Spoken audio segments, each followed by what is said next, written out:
벌써 90이 넘었지만 지금이라도 한국에 내가 필요하다면 기쁜 마음으로 도우러 갈 겁니다. 터키의 6.25 전쟁 참전용사 네즈데트 야즈주 올루 씨는 70년 전 목숨을 걸고 지킨 대한민국을 여전히 사랑한다고 했습니다.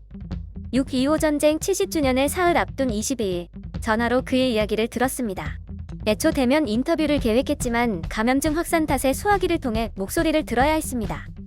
야즈주 올루 씨는 1952년 8월 26일 제3터키 여단 소속으로 부산에 첫 발을 내디뎠습니다. 당시 계급은 중위였으며 한개 소대를 이끌었습니다. 터키는 6.25 전쟁 기간 매년 5,000명 규모의 여단을 한국에 순환 배치했습니다.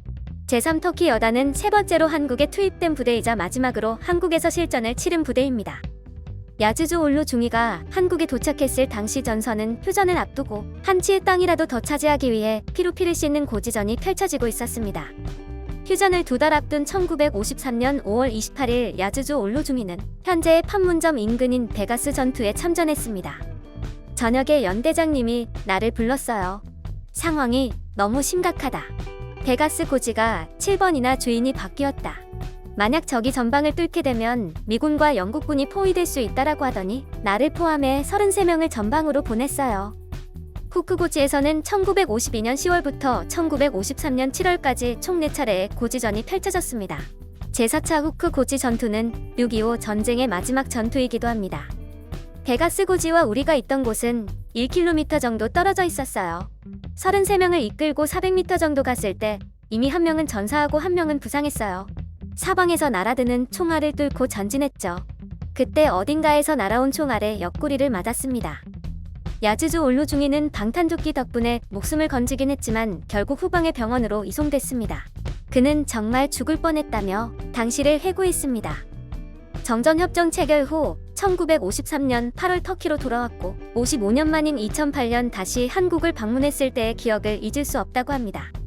1952년 부산항에 도착했을 때는 모든 건물이 무너졌고 팔 다리를 잃은 사람으로 가득 차 있었어요.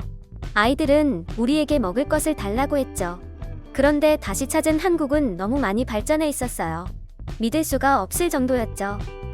야즈주 올루 씨는 한강 다리를 지날 때 저절로 눈가에 눈물이 맺혔다고 했습니다. 미군 병원으로 이송될 때 한강 다리를 건넜어요. 그때는 다리가 하나밖에 없었는데 그마저도 금방 무너질 것 같았어요. 그런데 이제는 한강의 다리가 29개라고 하더라고요. 이렇게 성실하고 빠르게 발전한 나라는 처음이라고 했어요. 너무 감동해서 눈물이 고였습니다. 야즈주 올루 씨가 주이 스탄불 한국총영사관에서 받은 손목시계에는 대한민국은 당신들을 절대 잊지 않겠습니다라는 문구가 적혀 있습니다. 이 시계를 볼 때마다 뜨거운 감정이 북받쳐 오른다고 합니다. 한국인은 자기 나라를 위해 희생한 사람을 소중히 여깁니다. 한국 대사관과 영사관에서 항상 우리를 기억해주죠. 매년 초대도 해주고 식사 대접도 받습니다. 정말 감사하고 기뻐요. 한국에서 내가 필요하다고 하면 지금도 얼마든지 달려갈 겁니다. 영상이 도움이 되셨다면 좋아요와 구독을 부탁드립니다. 시청해주셔서 감사합니다.